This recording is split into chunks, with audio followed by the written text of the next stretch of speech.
Hello friends. और हम देख रहे हैं राजनीति विज्ञान अर्थात नागरिक शास्त्र में 18वीं श्रृंखला। और इसमें हम 50 MCQ देखेंगे जो कि आपके एग्ज़ाम जैसे कि PGT, JIC, GDC, LT grade, UPHESC तथा साथ ही यूजीसी नेट जेआरएफ के लिए अत्यंत उपयोगी है। तो शुरू करते हैं। हमारा आज का पहला क्वेश्चन है, कौन सा विचारक संविधान एवं संविधानवाद में अंतर नहीं मानता है? तो सही आंसर हो जाएगा सी एफ स्ट्रॉन्ग। अगला क्वेश्चन है, अमेरिकी प्रणाली में निहित शक्तियों का क्या अर्थ होता है? तो सही आंसर हो जाएगा डी, संघीय सरकार को वे शक्तियां भी मिल सकती हैं जो संविधान में स्पष्टतः उल्लेखित नहीं है। अगला क्वेश्चन है, राजनीतिक दल न्यूनाधिक संगठित उन नागरिकों का समूह होता है जो राजनीतिक इकाई के रूप में कार्य करता है और जिसका उद्देश्य अपने मतदान के बल प्रयोग के द्वारा सरकार पर नियंत्रण करना व अपनी सामान्य नीतियों को क्रियान्वित करना होता है। यह जो है किसका कथन है? यह राजनीतिक दल की ऐसी परिभाषा जो है किसने दी है? तो सही आंसर हो जाएगा बी, गेटल ने यह परिभाषा दी है। अगला क्वेश्चन है, फ्रांस के राष्ट्रपति के कार्यकाल की अवधि क्या होती है? तो सही आंसर हो जाएगा डी, 5 वर्ष। ध्यातव्य है कि फ्रेंड्स वर्ष 2002 से पहले फ्रांस के राष्ट्रपति की जो कार्यवधि थी अर्थात जो कार्यकाल था वो 7 वर्ष था। बट वर्ष 2000 में एक अधिनियम पारित किया गया जो कि वर्ष 2002 से लागू हुआ और फिर फ्रांस के राष्ट्रपति के कार्यकाल को 7 वर्ष से घटाकर 5 वर्ष कर दिया गया है। अगला क्वेश्चन है, फ्रांस की व्यवस्थापिका का निचला सदन कौन सा होता है? तो सही आंसर हो जाएगा डी, चैम्बर ऑफ डेप्यूटीज। अगला जो क्वेश्चन है कह रहा है कि फ्रांस में सरकार और राष्ट्रपति के बीच जटिल संबंध है, इसका क्या कारण है? कारण क्या है?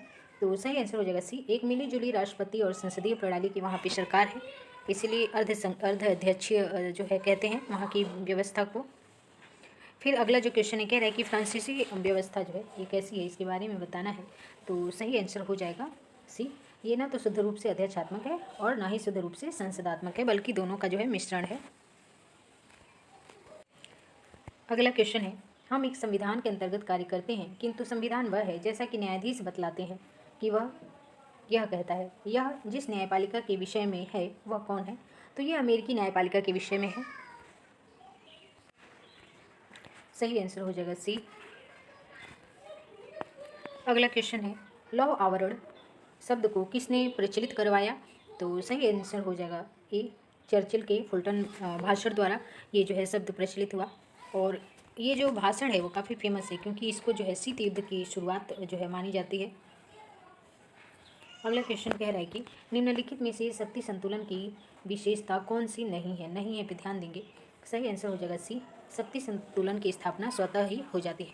कभी भी क्वेश्चन अगर नया हो तो देख के मतलब नर्वस नहीं होना चाहिए, चारों ऑप्शन पढ़ेंगे तो आंसर जो है आसानी से निकल आता है।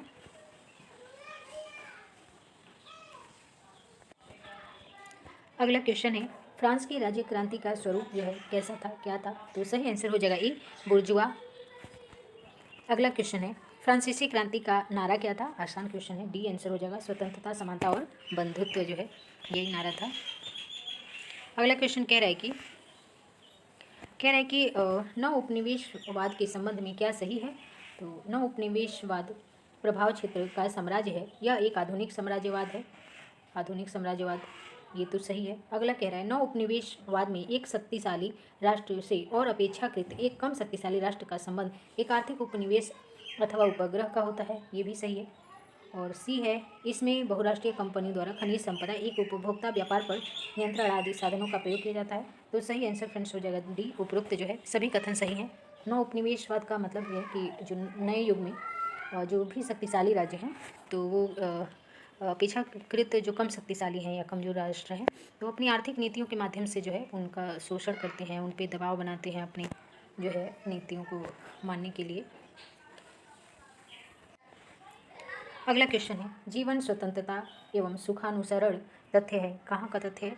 तो सही आंसर हो जाएगा अमेरिकी स्वतंत्रता के घोषणा पत्र का। तो सही आंसर इसमें हो जाएगा फ्रेंड्स ई। अगला क्वेश्चन है, ब्रिटिश युग में कौन सा प्रशासनिक सुधार आयोग नहीं बना? तो कॉमन सेंस आप लगाएंगे कौन सा जो है इसमें प्रशासनिक सुधार से आप देखते हैं संबंधित नहीं है। एचिसन आयोग है, ली आयोग भी है, इस्लिंगटन आयोग भी है। माउंटबेटन आयोग नहीं है क्योंकि इसका संबंध जो है प्रशासनिक सुधार से नहीं है, इसका संबंध भारत के विभाजन से है।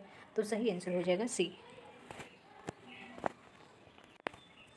अगला क्वेश्चन है, किसने कहा कि स्वनिर्णय का सिद्धांत दुधारी तलवार है? तो सही आंसर हो जाएगा बी, लॉर्ड कर्जन का ये स्टेटमेंट है। अगला जो कथन है कह रहा है कि क्वेश्चन, फ्रांस का वर्तमान संविधान किस गणतंत्र के नाम से जाना जाता है? तो सही आंसर हो जाएगा सी, पंचम गणतंत्र के नाम से जाना जाता है। अगला क्वेश्चन है, कह रहा है कि निम्नलिखित में से कौन सा एक युग्म गलत है? तो सही आंसर हो जाएगा डी, अमेरिका एक बार स्पीकर सदैव स्पीकर, क्योंकि एक बार स्पीकर सदैव स्पीकर की जो अवधारणा है वो फ्रेंड्स यूके अर्थात ब्रिटेन की है, ना कि अमेरिका की। अगला क्वेश्चन है, निम्नलिखित में से किसने सर्वोच्च न्यायालय को कांग्रेस का तृतीय सदन कहा था? तो सही आंसर हो जाएगा ए, लास्की ने कहा था। अगला क्वेश्चन है, निम्नलिखित में से किस देश में प्रशासनिक न्यायालयों की विस्तृत व्यवस्था है? तो सही आंसर हो जाएगा ये, फ्रांस में। अगला कथन है, प्रशासकीय विधि किस संविधान की मुख्य विशेषता है? तो सही आंसर हो जाएगा बी, फ्रांस की। अगला कथन है, विधि का शासन जिस प्रकार की समानता को प्रतिस्थापित करता है वह क्या है? तो सही आंसर हो जाएगा मूल विषय, ये जो है सही आंसर। सॉरी फ्रेंड्स, विधि का शासन जो है, विधि का शासन जिस प्रकार की समानता को प्रतिस्थापित करता है वह है प्रक्रियात्मक। एक्सप्लेनेशन देख लेते हैं। विधि का शासन या कानून का शासन का अर्थ है कानून सर्वोपरि है तथा वह सभी लोगों पर समान रूप से लागू होता है। विधि का शासन जिस प्रकार समानता को प्रतिस्थापित करता है वह प्रक्रियात्मक समानता है। अगला क्वेश्चन है, विधि की उचित प्रक्रिया न्यायिक व्यवस्था का एक आवश्यक लक्षण है। कहाँ पे? तो फ्रेंड्स यूके का नहीं है, क्योंकि वहाँ पे विधि का शासन जो है, फ्रांस का भी नहीं है, ये अमेरिका का है। आंसर देखते हैं, सही आंसर हो जाएगा सी, यूएसए में जो है ऐसी व्यवस्था है। अगला जो क्वेश्चन है कह रहा है, निम्नलिखित में से किस वाद में अमेरिकी मुख्य न्यायाधीश मार्शल ने न्यायिक पुनर्विलोकन की अवधारणा को परिभाषित किया? तो सही आंसर हो जाएगा सी, मार्बरी बनाम मेडिसन।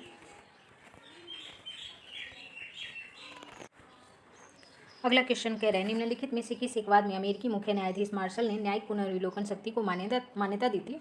तो सेम क्वेश्चन है, सही आंसर हो जाएगा मार्बरी बनाम मेडिसन। या ये भी पूछते कि मार्बरी बनाम मेडिसन वाद का जो है किससे संबंध है? तो अमेरिका में इसका न्यायिक पुनर्विलोकन की व्यवस्था से ये संबंधित है। अगला क्वेश्चन है, चीन के राष्ट्रीय संसदीय निकाय को क्या कहते हैं? तो इसको राष्ट्रीय जन कांग्रेस कहते हैं, बी सही आंसर हो जाएगा। अगला क्वेश्चन है कह रहा है कि निम्नलिखित में से कौन सा एक कथन चीन के संदर्भ में सही नहीं है? तो पहला स्टेटमेंट है, सांस्कृतिक क्रांति जो 1964 से 1974 तक चली थी सफल नहीं हुई। ये जो है कथन सही नहीं है, रॉन्ग कथन है। तो आंसर हमारा ये हो जाएगा, ये क्रांति 10 वर्ष आप देख रहे हैं चली थी और जो है ये सफल भी रही थी।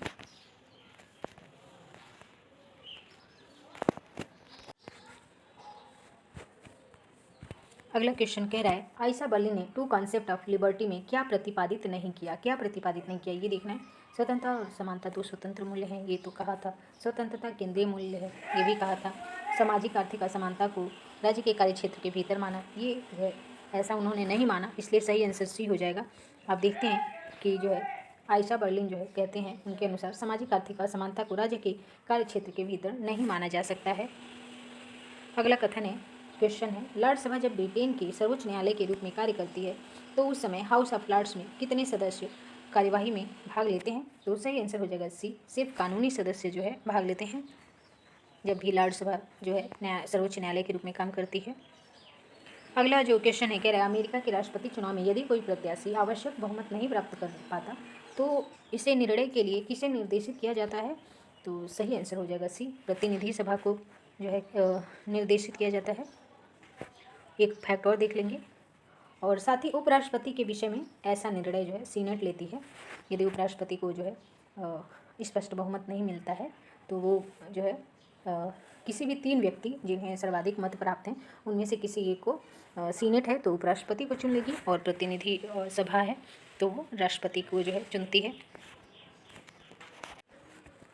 अगला क्वेश्चन है, किस देश में उच्च सदन अथवा द्वितीय सदन विश्व का सर्वाधिक शक्तिशाली सदन माना जाता है? तो सही आंसर हो जाएगा ए, अमेरिका का द्वितीय सदन अर्थात सीनेट जो है विश्व की सर्वाधिक शक्तिशाली द्वितीय सदन है। और ब्रिटेन की बात करें तो इसका द्वितीय सदन सर्वाधिक कमजोर द्वितीय सदन माना जाता है। अगला जो क्वेश्चन है कह रहा है, वर्तमान में अमेरिकी राष्ट्रपति का यह कौन सा कार्यकाल है? तो फ्रेंड्स ये क्वेश्चन जो है आप देख रहे हैं 2013 में पूछा गया है और उस समय जो है बराक ओबामा दूसरे राष्ट्रपति बने थे अमेरिका के दूसरी बार। और अमेरिकी राष्ट्रपति का कार्यकाल फ्रेंड्स 4 वर्ष होता है, ये भी ध्यान रखेंगे। तो सही आंसर हो जाएगा बी। अगला क्वेश्चन है, अमेरिकी राजनीति में चुनाव क्षेत्रों को राजनीतिक लाभ की दृष्टि से परिसीमित करने की प्रवृत्ति को क्या कहते हैं? तो सही आंसर हो जाएगा ए, गेरीमैंडरिंग।